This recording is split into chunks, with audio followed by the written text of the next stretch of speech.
దేవుని వాక్యం చెప్తుంది, జీవవృక్ష ఫలానికి అంత ఆకర్షణ లేదు, కానీ అది తింటే నిరంతరం జీవిస్తాడు.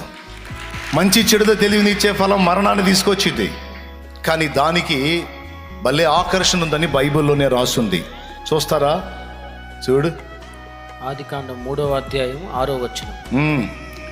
స్త్రీ ఆ వృక్షము ఆహారమునకు మంచిదియు, ఆ వృక్షము ఆహారమునకు మంచిదియు, కన్నులకు అందమైనది, అద్దుగో కన్నులకు అందమైనదియు, వివేకమిచ్చు రమ్యమైనది చూచినప్పుడు ఆమె దాని ఫలములలో కొన్ని తీసుకొని తిని తనతో పాటు తన భర్తకును ఇచ్చెను, అతడు కూడా తినేను.